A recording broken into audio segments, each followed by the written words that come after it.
¿Qué cuentas Cuenca? Un podcast de la Cátedra Abierta de Historia de Cuenca y su región, una producción de la Facultad de Filosofía de la Universidad de Cuenca. Bienvenidas y bienvenidos a esta nueva entrega del podcast ¿Qué cuentas Cuenca? Breves relatos sobre historia local y regional. En esta quinta entrega tenemos el podcast titulado Transformaciones en la ciudad y la vida cotidiana a través de la fotografía y tenemos como invitada a Patricia Peñafiel, gran amiga de la Cátedra Abierta y ex estudiante de la carrera de Historia. Bienvenida, Patricia. Muchísimas gracias. Patricia, cuéntenos, ¿qué le motivó a ser parte de este proyecto? Este proyecto es importante porque nos permite recuperar historias, memorias individuales que se convierten en colectivas al salir a la luz y poder ser compartidas por toda la ciudadanía. Qué interesante. ¿Y cómo inició su trabajo? Empecé coleccionando fotografías y terminé trabajando con ellas la historia como método. Mucho por decir, pero podemos partir en primer momento desde el desmontaje fotográfico para pensar sus dos realidades. La primera como un objeto de época muchas veces coleccionado y la segunda como un documento, testimonio visual que puede ser cargado de significados. Si no las tiene, las podemos encontrar.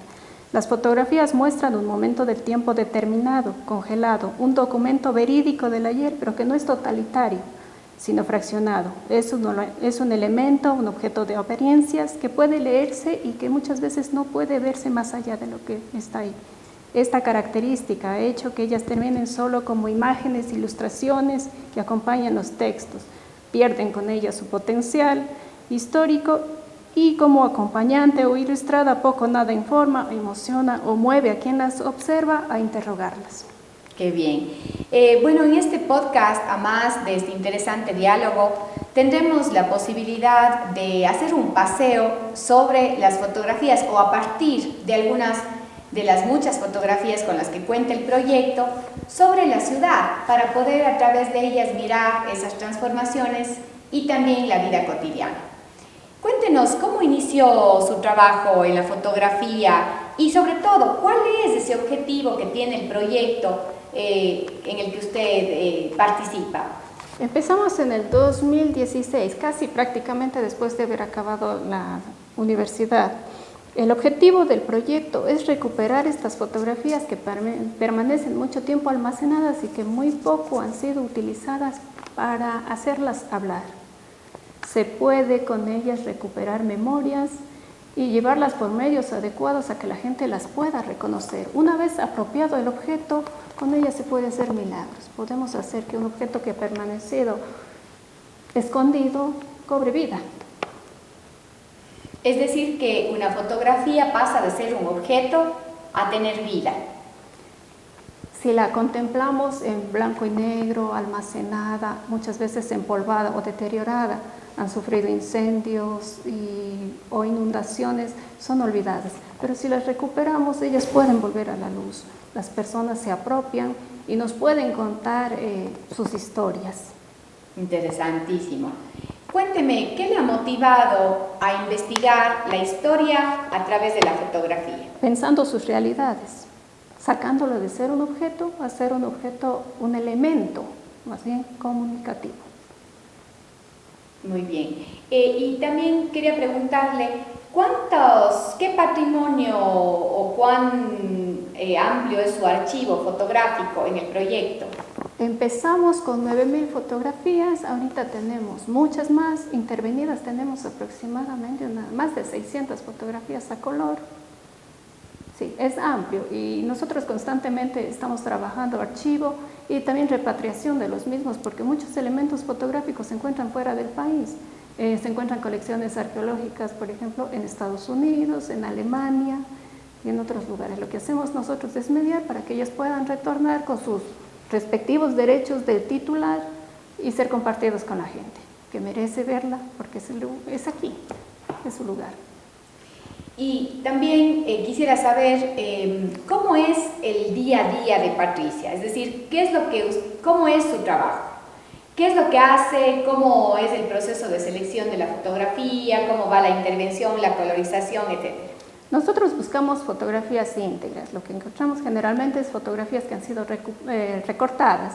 Nosotros intentamos buscar los archivos originales. Dedicamos nuestro tiempo a archivo, a catalogación. En archivo lo que hacemos es buscar los textos de la historia regional de Cuenca que puedan acompañar esa fotografía o ayudarnos a dar una lectura correcta. En catalogación vamos sumando todas las fotografías que van llegando. Nos llegan de instituciones, nos llegan de personas de diferentes lugares que quieren que su fotografía esté ahí y que pase por estos procesos. Cuando la persona quiere que las compartimos, pero cuando no les hacemos el proceso de recuperación y se las devolvemos a sus hogares.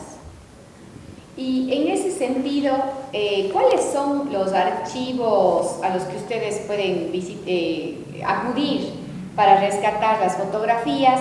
¿Y en qué estado se encuentra la conservación en el Ecuador, en Cuenca? Cuéntenos un poquito. Nosotros encontramos archivos aquí en el Museo Pumapungo, Remigio Crespo Toral y otras colecciones privadas. También tenemos un gran esfuerzo de parte del Fondo Fotográfico Nacional que nos permite compartir estas fotografías. Lo que nosotros no olvidamos nunca es compartir la procedencia.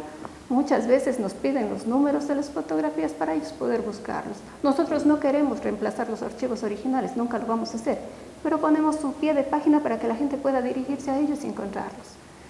Aquí tenemos archivos muy bien cuidados, pero también otros que nunca han salido a la luz y que podemos investigarlos.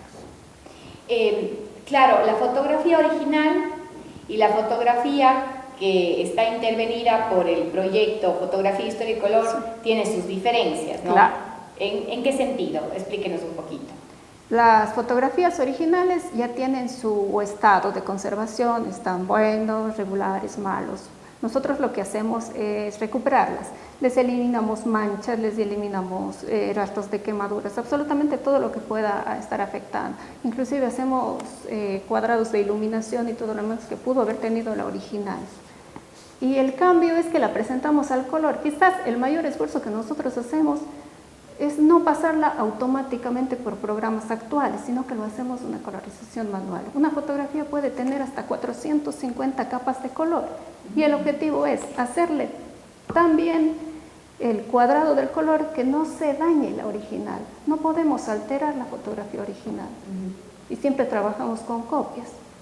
No estamos quizás reemplazando la original, pero estamos diciendo que esa fotografía que permanece en el archivo, que jamás podremos conocer porque necesitan cuidados especiales, la podemos ver ahora.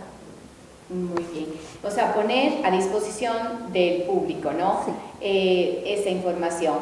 Y también me parece súper importante que nuestros amigos que nos ven y nos escuchan sepan que ustedes tienen una difusión del trabajo que hacen a través de la página de Facebook. ¿Hay algún otro espacio en el que se pueda mirar el trabajo que ustedes realizan? Tenemos portafolios web, tenemos página web y por el momento estamos trabajando solo en páginas Facebook, porque a veces estar constantemente revisando una y otra es complicado.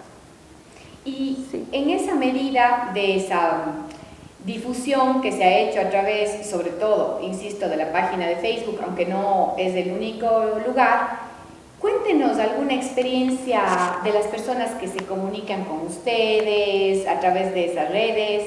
¿Qué experiencias le deja esa comunicación? Esa es quizá la parte más bonita porque nosotros, no todas las fotografías tienen pie de imagen, no todas las personas o los hechos, sucesos, paisajes los reconocemos.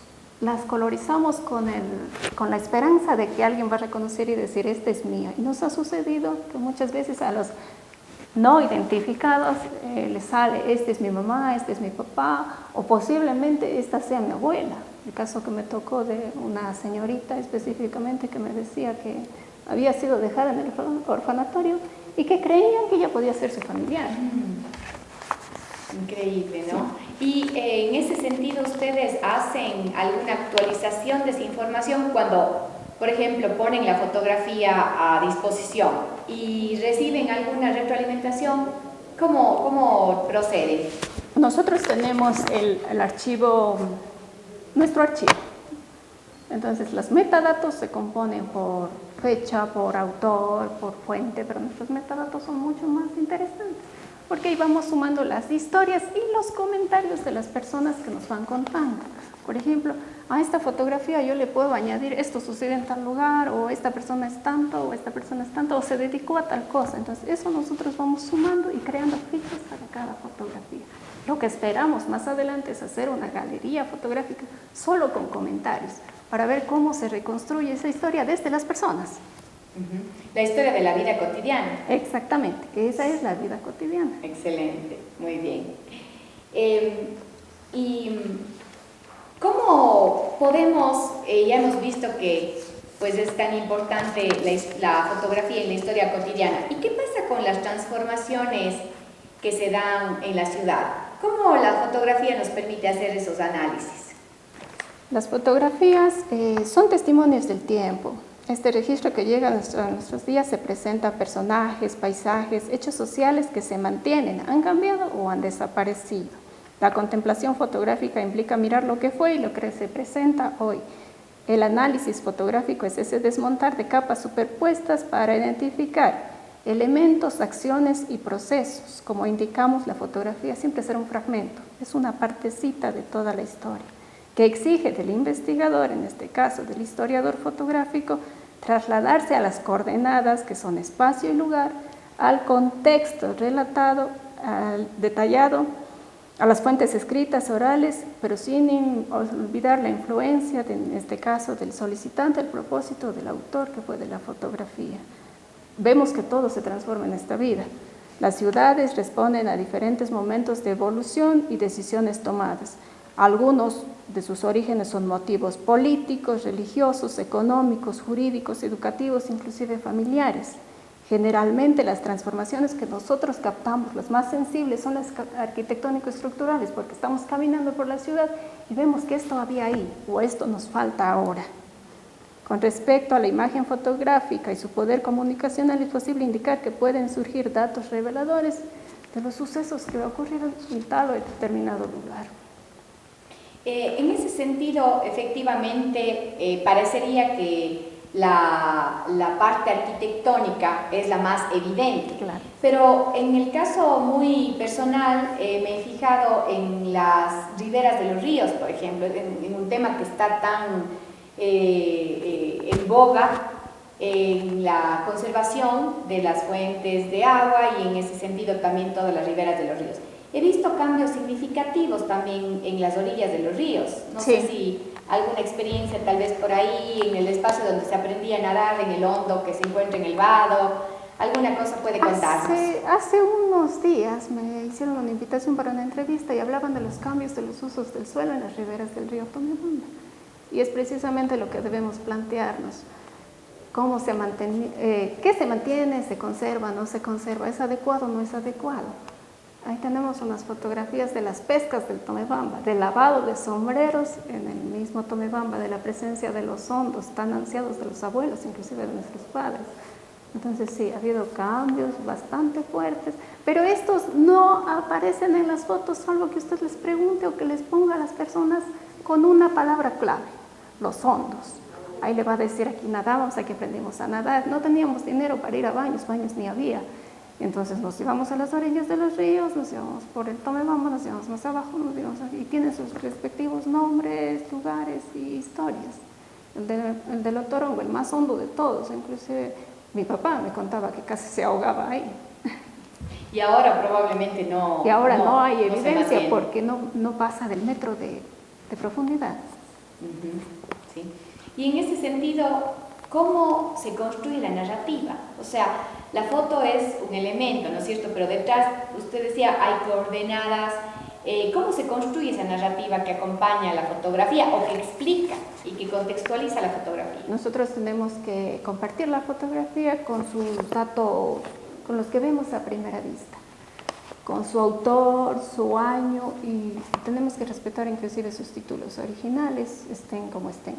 Lo que nosotros evidenciamos es soltar una palabra clave, más o menos a qué puede estar relacionada. Lo que hemos descubierto es que muchas fotografías, perdón por decirlo, de nuestros fotógrafos, estuvieron presentes en medios de comunicación. Entonces sus relatos originales quizás sean mucho más diferentes de lo que nosotros les damos ahora. Los hemos encontrado y son completamente sorprendentes.